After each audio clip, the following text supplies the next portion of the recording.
Assalamualaikum warahmatullahi wabarakatuh. Waalaikumsalam warahmatullahi wabarakatuh.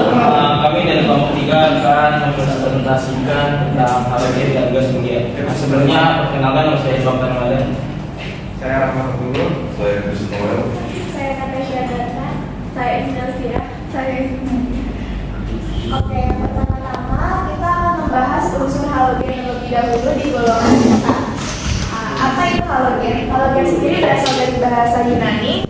Ada dua kata itu halos dan genes. Halos sendiri artinya garam, lalu genes artinya pembentuk. Atau bisa diartikan halogen adalah pembentuk garam. Nah, contoh dari pembentuk garam itu ada NaCl, di mana Cl-nya termasuk golongan halogen. NaCl kita kenal adalah garam yang biasa kita pakai, dan di mana Cl-nya termasuk dalam halogen.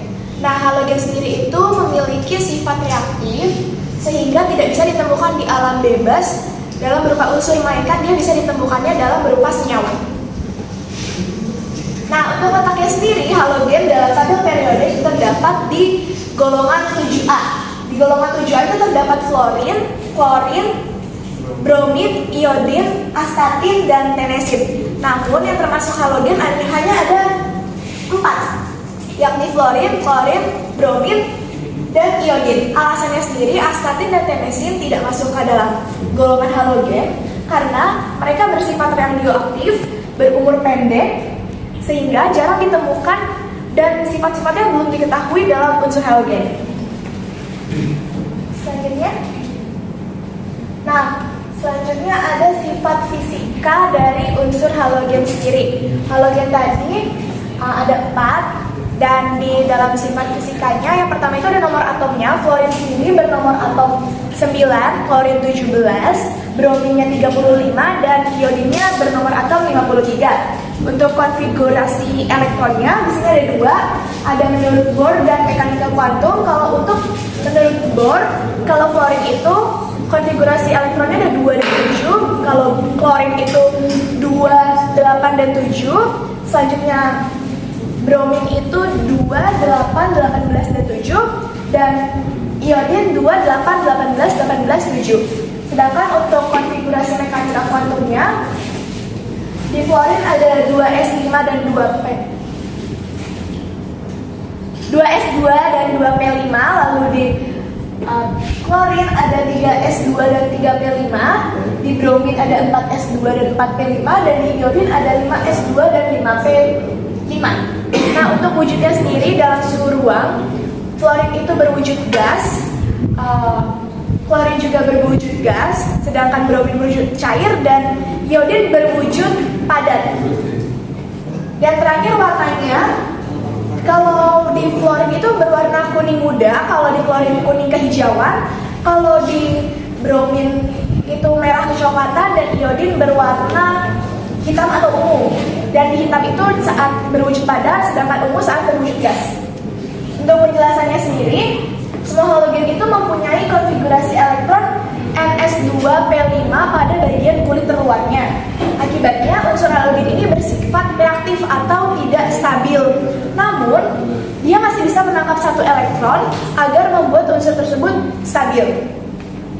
Nah, halogen itu di semua halogen, di fluorin, klorin, bromin, dan iodin masing-masing memiliki bilox -1. Sebenarnya ada lagi, bukan -1 doang, tapi di masing-masing pasti terdapat bilox -1-nya.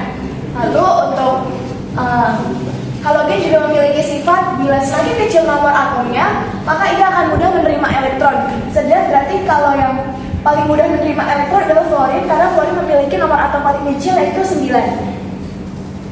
Lalu dia juga memiliki sifat di mana bila dalam keadaan bebas, halogen merupakan molekul diatomik, yaitu F2, Cl2, Br2, dan I2. Dan yang terakhir sifat fisikanya, halogen mudah mengalami reduksi atau bisa disebut sebagai oksidator kuat. Lalu ada bentuk-bentuk asam-asam halogen. Ada asam halogenida atau asam halida, HX. HX-nya nanti kita ganti dengan unsur halogen HF, HCl, HBr, dan HI, di mana dia memiliki sifat berwujud gas dan tak berwarna, perikatan kovalen dan bersifat polar, di mana kepolaran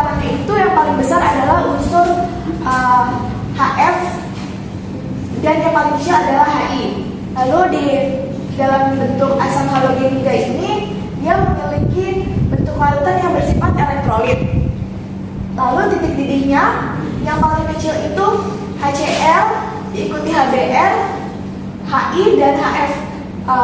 HF-nya tidak ada di paling depan karena HF sendiri adalah molekul yang memiliki ikatan paling kuat, yakni dia berikatan dengan hidrogen, makanya dia memiliki titik didih yang paling besar sebenarnya. Lalu untuk kekuatan asamnya sendiri dari sifat reduktornya, yang paling kecil adalah HF dan yang paling besar adalah Hi.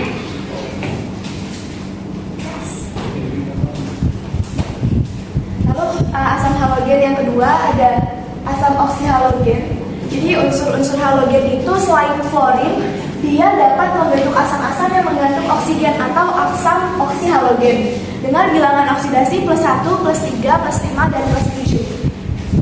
Di situ ada contohnya kekuatan asamnya HXO4 lebih besar dari HXO3, lalu lebih besar dari HXO2 dan lebih besar dari HXO.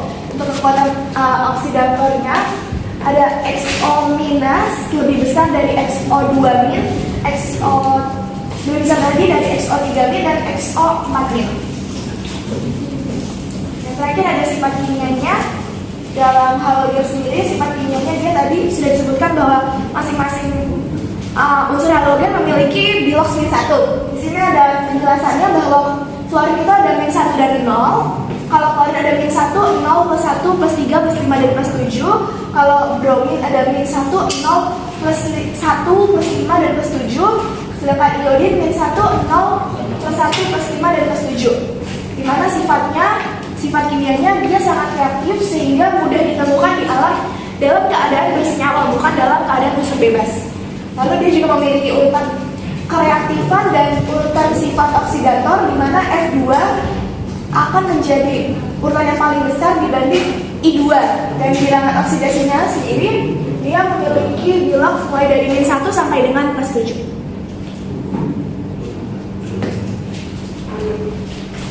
Di sini ada kegunaan dalam kehidupan.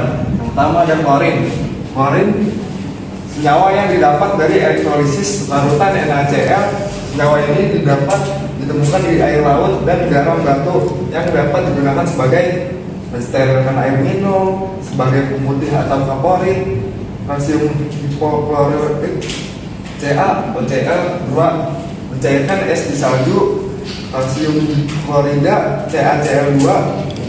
Yang sini ada bromin, senyawa yang diperoleh dengan cara oksidasi bromida dalam air laut dengan klorin yang dapat ditemukan di air laut dalam bentuk NgBr2 dan dapat digunakan sebagai zat oksidator dalam sintesis zat organik untuk pelat fotografi dan film. NgBr sebagai anti ketukan untuk mempertinggi efisiensi TeL C2H4-beta2 etilena di bromida. Di sini ada fluorin, senyawa yang diperoleh dari elektrolisis lelehan fluorida campuran Kf dan Hf. Fluor dapat ditemukan dalam mineral fluorid, kriolit, dan borapalit yang dapat digunakan sebagai zat pendingin CFCl2, obat tumor yang mengandung NaF natrium fluorida sebagai antikaries, TTFE atau polytetrafluoroethylene adalah jenis polimer fluoroplastik yang terkenal karena sifatnya yang sangat tahan terhadap panas dan bahan kimia. Di sini ada iodin, terdapat dalam air laut sebagai iodida, terutama dalam rumput laut, dan ditemukan sebagai iodat IO5- yang bercampur dengan sendawa NaNO3 diperoleh dengan oksidasi iodia IO- dengan gas klorin atau reduksi iodat IO5- yang dapat digunakan sebagai disinfektan dan antiseptik dalam alkohol yodium filter. Filter polarisasi pada kacamata hitam, pengobatan dan pencegahan penyakit tiroid AL. Nah, di sini ada reaksi halogen. Yang pertama reaksi halogen dengan logam. Halogen bereaksi dengan sebagian besar besar logam. Jika logam bereaksi dengan halogen, maka akan menghasilkan halida logam dengan bilangan oksidasi logamnya merupakan bilangan oksidasi tertinggi. Contohnya 2Al plus 3Br2 menjadi 2LBr3. Ada lagi contoh lainnya 2Fe plus 3Cl2 menjadi 2FeCl3. Jika logam yang bereaksi dengan halogen memiliki nilai bilangan oksidasi lebih dari 1, maka halida logam yang terbentuk adalah halida logam dengan bilangan oksidasi tertinggi. Yang kedua, ada reaksi halogen dengan hidrogen. Halogen bereaksi dengan hidrogen menjadi hidrogen halida atau dengan rumus HX. Contohnya H2 plus X2 menjadi 2HX dengan X sebagai halogen. Perlu kita ingat bahwa fluorin dan klorin jika bereaksi dengan hidrogen, maka reaksi yang dihasilkan adalah cepat disertai ledakan. Sedangkan bromin dan iodin akan bereaksi dengan lambat. Yang ketiga, ada reaksi dengan unsur non-logam dan metaloid. Contohnya Fi plus 2Cl2 menjadi FiCl4. 2B plus 3Cl2 menjadi 2BCl3. Perlu kita ingat juga reaksi dengan fosfor, arsen, antimon jika halogen terbatas disebut trihalida. Namun jika halogennya berlebihan disebut pentahalida. Nah, di sini ada contoh buat halogen yang terbatas yaitu P4 plus 6Cl2 menjadi 4PCl3. Sedangkan halogen yang berlebihannya yaitu P4 plus 10Cl2 menjadi 4PCl5. Sini ada reaksi dengan air atau H2. Reaksi halogen dengan air merupakan reaksi disproporsionasi atau redoks kecuali fluorin. Fluorin bereaksi hebat dengan air menghasilkan asam klorida dan membebaskan O2. Reaksi F2 plus H2O 2HF plus setengah O2, terus bawahnya ada Cl2, Br2, L2 mengalami disproporsional. Kemudian lagi ada X2 plus H2O, HX plus HXO, terus Cl2 tambah H2O, HCl tambah HCl.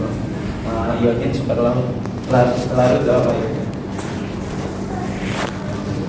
Di sini ada reaksi dengan basa. Di sini ada Cl2, B2, L2 mengalami disproporsional NaOH-nya dalam suhu tambah. Cl2 tambah 2NaOH, NaCl tambah NaClO tambah H2O.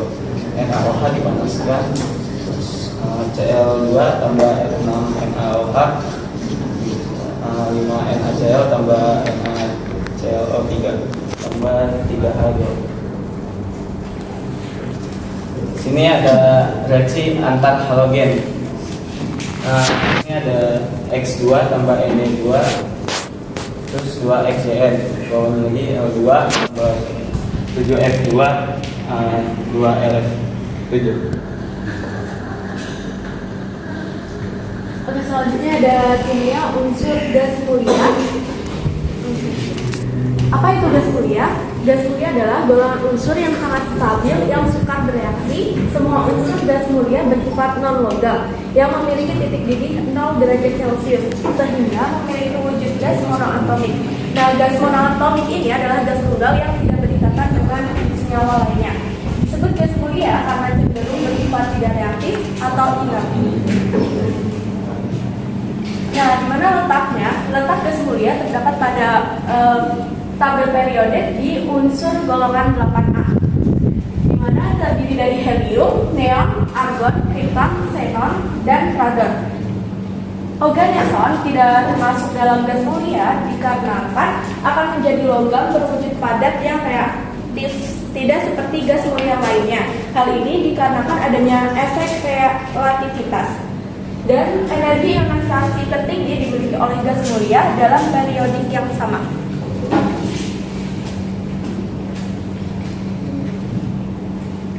Nah, konfigurasi elektron gas mulia yang pertama ada helium, yaitu 1s2, kemudian neon yang memiliki jari-jari atom 10, yaitu 1s2, 2s2, 2p6, kemudian argon dengan jari-jari 18. Kita persingkat saja jadi neon dengan jari-jari 10, 3s2, 3p6, kripton dengan jari-jari 36, yaitu konfigurasinya adalah argon dengan jari-jari 18, 4s2, 3d10, 4p6, kemudian xenon dengan jari-jari 54, yaitu konfigurasinya adalah kripton dengan jari-jari 36, 5s2, 4d10, 5p6, dan terakhir ada radon yaitu dengan jari-jari atom 86, dan konfigurasinya adalah xenon dengan jari-jari atom 54, 6s2, 4f14, 5d10, 6p6. Nah, elektron unsur gas mulia sulit terlepas karena konfigurasi sudah stabil atau oktet. Semakin besar jari-jari atom, maka semakin mudah elektron dilepaskan, sehingga semakin kecil energi ionisasinya. Sehingga urutan energi ionisasinya adalah yang paling besar adalah helium, kemudian neon, kemudian argon, kemudian kripton, kemudian xenon, dan terakhir adalah radon. Nah, ada kuis, kira-kira yang benar yang mana? A atau B? B. Oke, benar yang B karena ionisasi Xl lebih kecil daripada argon. Kemudian dilanjutkan dengan sifat fisikanya. Ada nomor atom dari gas mulia. Pertama, helium adalah 2, neon adalah 10, argon adalah 18, kripton adalah 36, xenon adalah 54, radon adalah 86.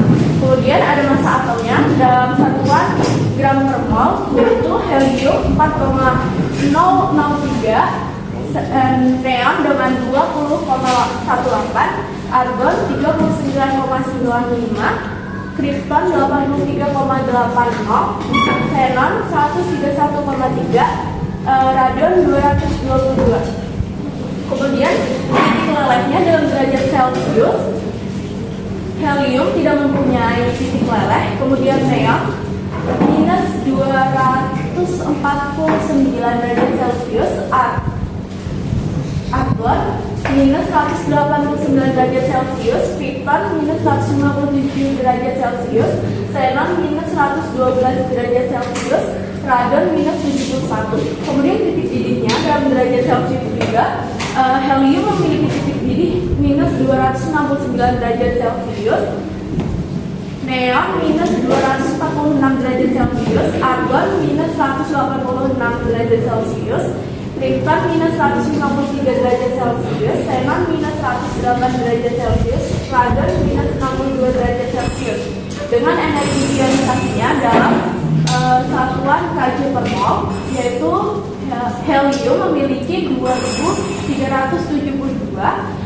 neon memiliki 2080, argon memiliki 1520, kripton memiliki 1351, xenon memiliki 1170, radon memiliki 1037. Dengan rapat jenis dalam satuan gram per liter, helium memiliki 0,1785, neon memiliki 0,900, argon memiliki 1,784, kripton memiliki 3,73, xenon memiliki 5,88, radon memiliki 9,73. Dan sifat fisik dari gas mulia adalah pertama tidak berbau, tidak berasa, dan tidak berwarna dalam kondisi standar atau tidak berikatan. Bersifat diamagnetik atau tidak tertarik oleh medan magnet, dapat larut dalam air kecuali gas helium karena gas helium memiliki relativitas yang rendah. Terus kemudian menghasilkan listrik dan berpendar, menghasilkan emisi warna khas dan memiliki titik didih.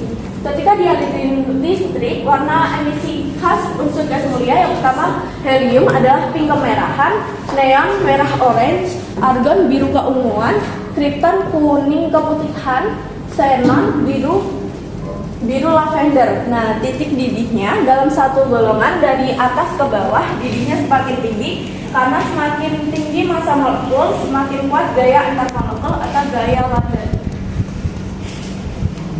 Kemudian ada sifat kimianya. Yang pertama adalah reaktivitas gas mulia.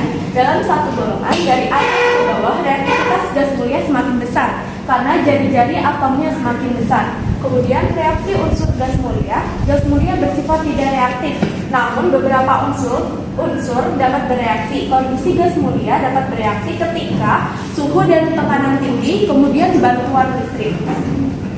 Unsur-unsur gas mulia memiliki konfigurasi elektronnya stabil karena semua elektron pada kulit terluarnya sudah berpasangan atau penuh. Hal ini menyebabkan gas mulia cenderung sulit bereaksi dengan unsur lainnya. Namun saat ini sudah ada beberapa unsur gas mulia yang dapat bereaksi dengan unsur lainnya.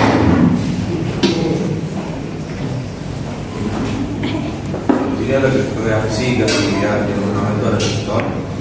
Kriton reaksinya Kr plus F2 menjadi KrF2. Nama senyawanya yang terbentuk adalah kriton fluorida. Reaksi ini dihasilkan dengan cara mendinginkan Kr dan F2 pada suhu minus 196 OC lalu diberikan loncatan muatan listrik atau sinar X. Yang kedua ada argon.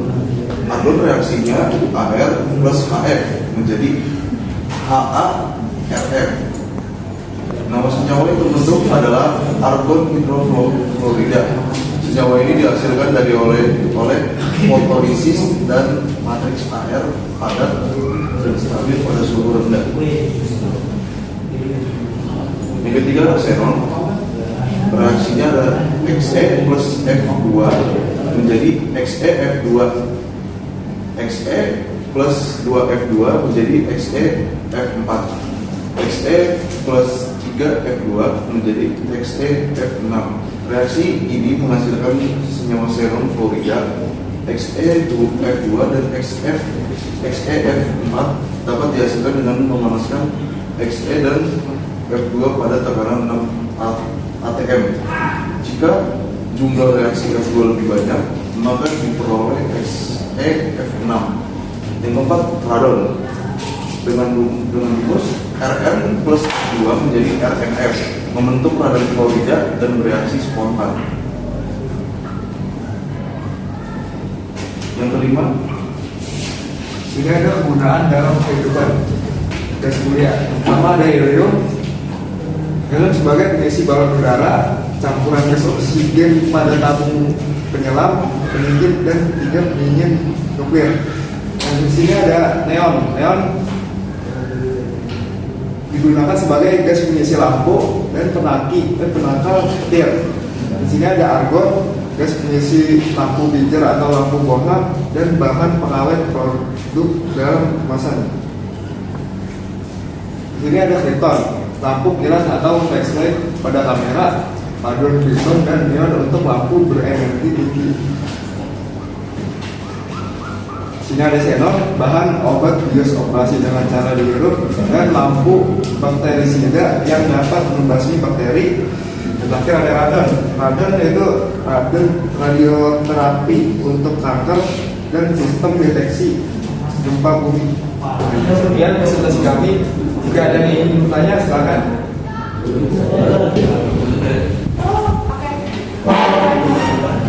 Saya Monika dari kelompok 1 mau bertanya, kenapa halogen cenderung membentuk senyawa dengan logam alkali? Terima kasih. Kita tampung dulu ya teman-teman, nanti dijawab. Apakah ada lagi yang mau bertanya? Aku mau nanya. Aku Citra dari kelompok 2. Kenapa unsur halogen bersifat diatomic? Saya mau nanya. Nisrina dari kelompok 4. Ini kan organeson ini tidak termasuk ke dalam gas mulia karena adanya efek relativitas. Yang dimaksud efek relativitas itu apa? Aku mau jawab pertanyaan dari Moni. Tadi pertanyaannya, mengapa halogen cenderung membentuk senyawa dengan logam alkali? Mulai ke bagian halogen dulu, kesan awal. Nah, kenapa tadi halogen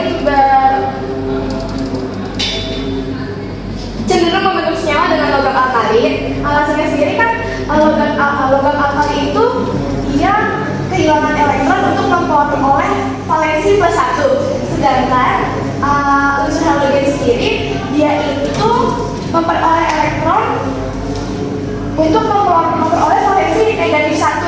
Nah, mereka ini keduanya memiliki hubungan karena mereka akan memiliki nomor valensi yang sama, di mana satu yang kehilangan di logam alkali kehilangan, sedangkan di halogen itu menangkap. Jadi mereka merupakan unsur yang berkaitan karena mereka memiliki keterikatan antar unsur tersebut. Mau menjawab pertanyaan Cira, mengapa halogen bersifat diatomik? Halogen bersifat diatomik karena memiliki kulit terluar yang terdiri dari 7 elektron valensi dan bereaksi dengan atom lain. Di sini saya mau menjawab pertanyaan dari Ino. Apa itu efek relativitas? Efek relativitas itu efek yang kayak perhitungan si unsurnya si organisme ini, unsur senyawanya. Jadi kan si organisme ini berwujud diperkirakan akan menjadi berlogam berwujud padat yang reaktif, tidak seperti gas mulia lainnya. Sementara gas mulia itu efeknya itu tidak reaktif, tapi si organisme ini diperkirakan akan menjadi reaktif. Kelompok kami kurang lebihnya mohon maaf. Billahi taufiq wal hidayah. Wassalamualaikum warahmatullahi wabarakatuh.